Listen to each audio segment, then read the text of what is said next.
In this presentation, I'm going to give a brief review of HIL testing. I'm going to compare and contrast the characteristics of open and vendor-defined HIL system architectures. I'm going to present two case studies from customers, Jaguar Land Rover and LG Chem. And also Oliver asked me to provide a commentary on what constitutes a good HIL system model and how do you validate the model in the HIL test setup. So first, a few quick facts about Bloomie. We've been in business for 24 years and we specialize in battery and BMS test and simulation equipment. So how many of you are already familiar with HIL testing? Raise your hands, please. A few of you. So for those of you that didn't raise your hand, HIL is hardware in the loop, and it is a technique for testing an electronic control unit or embedded system.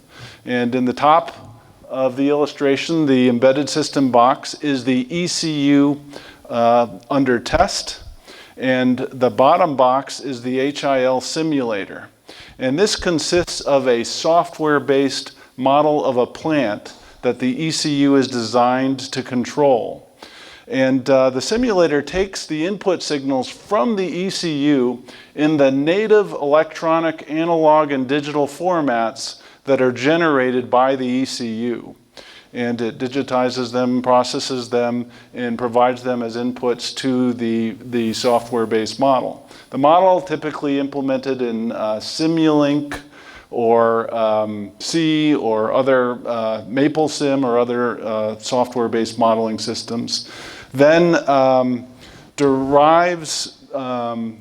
through the model of the plant and derives a response that then gets converted into output signals, again in the native formats that the ECU is expected to receive. And these are generally sensor signals for temperatures, currents, voltages, and so forth, as well as digital communications. So the BMS is an ECU. In the top illustration here, we have a centralized architecture type of BMS that has its balance resistors on board, and it is receiving sensor signals from an HIL simulator that is simulating a battery pack. Okay, so the balancing is inputs to the battery pack, and the battery pack is providing voltage, currents, and temperatures, and so forth. And then in the bottom illustration, we have the same BMS ECU, but here we're simulating the entire vehicle, including charging, discharging, drive profiles, and the powertrain and other vehicle subsystems are simulated.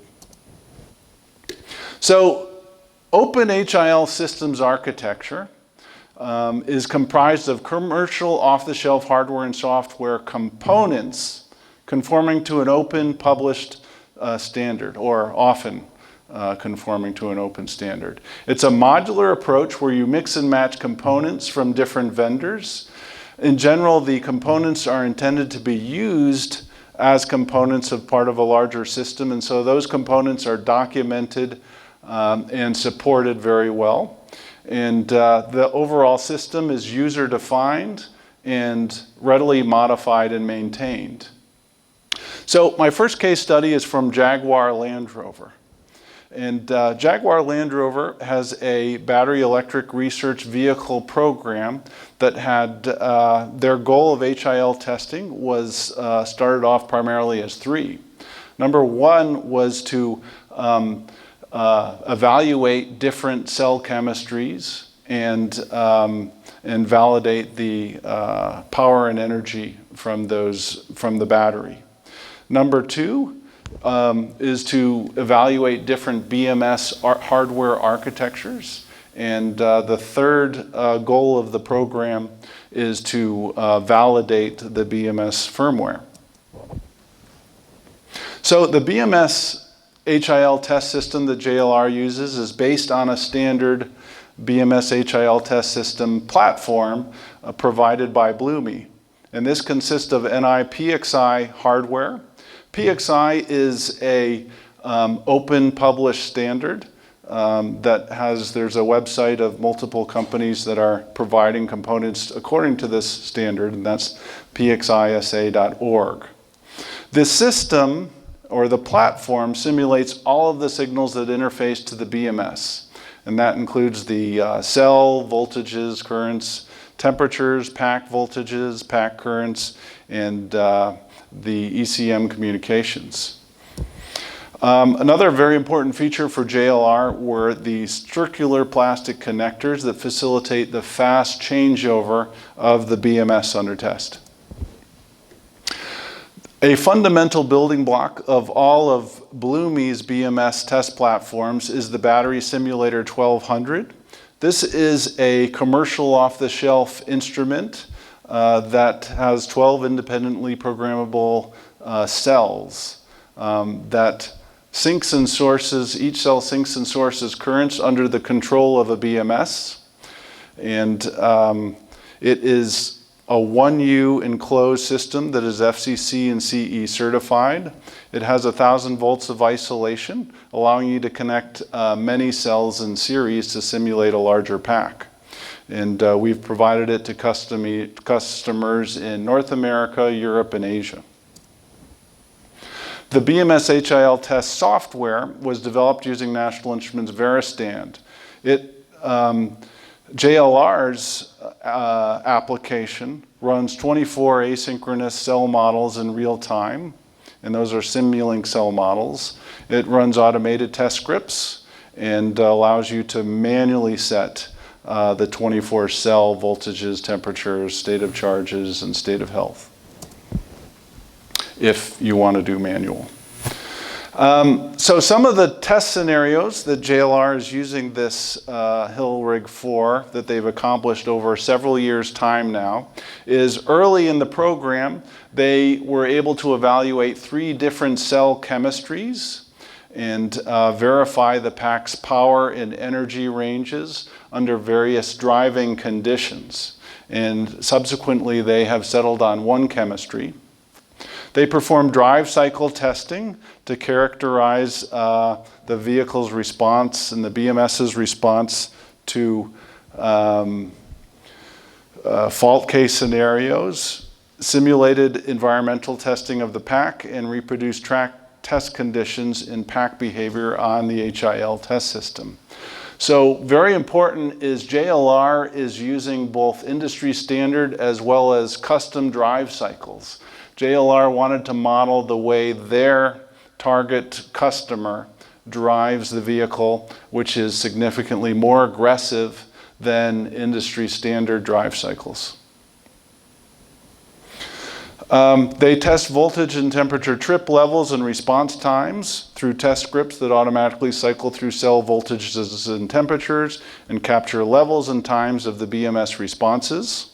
And they perform firmware regression testing, in which all of JLR's firmware is comprehensively tested through full test scripts testing all of the functionalities very rigorously for every firmware release. So this is a critical test technique whereby if you make any small minor change to the BMS firmware or to the hardware, it's critical to test all of the functionality all over again in a rigorous form so that you ensure that no minor change in the firmware has an adverse effect or inadvertent effect somewhere else functionally in the system. Jaguar Land Rover's open system benefits include the use of a user-defined system designed by Bloomy but fully maintained by JLR. Open, flexible software allows JLR to configure models, drive cycles, and faults on their own.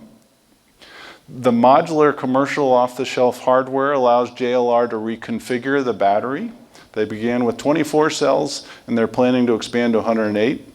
The CPC connectors facilitate fast BMS changeover for different vehicle programs. To date, 4 BMS architectures have been validated. Accelerated firmware validation from what used to take more than 1 month in their validation procedure with low levels of confidence now takes less than 1 week with much higher levels of confidence. Next case study is from LG Chem Power. LG Chem here in Detroit, has a BMS software validation group, and they own 7 HIL test rigs, including both the vendor-defined traditional type of test rig, as well as the open systems architecture. LG came to us looking for a system that was flexible and able to be reconfigured to test a wide range of battery systems, including everything from 12-volt start-stop systems all the way up to 500-volt packs for fully electric vehicles and buses and such. They needed to reconfigure in particular, they wanted to be self-sufficient, reconfiguring the HIL simulator for new hybrid and electric vehicle programs without new capital appropriations. LG chose an open system architecture comprised of National Instruments and Pickering PXI hardware, as well as a MathWorks Simulink battery model, National Instruments Veristan software, and Bloomie Battery Simulator 1200 units. So this system, LG took delivery of a bunch of components and they integrated it together themselves. A key to them being able to test all of these different types of battery packs is the reconfigurable battery simulators. They utilize a variable number of battery simulators in order to simulate different cell configurations and pack voltages. They currently have 6 of these battery simulator 1200 units, and they reconfigure them however they need for their test requirements. LG's open system benefits include the system that was defined, integrated, and maintained by LG. They're utilizing best-in-class instruments from multiple vendors. They reconfigure the battery pack, as I mentioned. They've added LIN communications as well as CAN bus. And they're testing a wide variety of BMS architectures supporting multiple vehicle programs. Now, on to the commentary. What constitutes a good model? So, if we look at different phases of BMS development cycle, early in BMS prototype development, it's extremely important to facilitate concurrent development of the BMS hardware and firmware in parallel with the cell development. So you may not have a model of the cell when you first get started in your program. And you're not going, in today's market, we're not going to wait for an accurate model of the cell to begin our BMS development and test. So with an approximate model of cells, you can begin developing and testing hardware architectures. Greg emphasized in the previous presentation the importance of safety with the BMS and how critical the safety is number 1 function of a BMS. So safety interlocks you can begin designing and testing those early on. Later on during battery validation, a good model is accurate and facilitates verification of the battery's performance, the energy and the power and under different driving and environmental conditions. And then later during BMS software validation, A good model is a comprehensive model that incorporates all of the characteristics of the battery as well as other areas of the vehicle that the BMS communicates with. The next question, how do you validate the model and the test setup? So the model, first you model the electrical behavior of the cell and you validate it with the actual cell. So you can perform parametric tests on the cell to derive its coefficients. And you determine the accuracy of the model using drive cycles on both the model and cell and correlate them. Now it's important to test at least 10 different cells in order to gather the cell-to-cell variation. And it's not necessary for your model to be any more accurate than the cell-to-cell variation. The HIL simulator is calibrated by the factory, and at least according to these two customers, the error is considered to be negligible. In terms of the D to A conversion between the model and the outputs of the HIL simulator,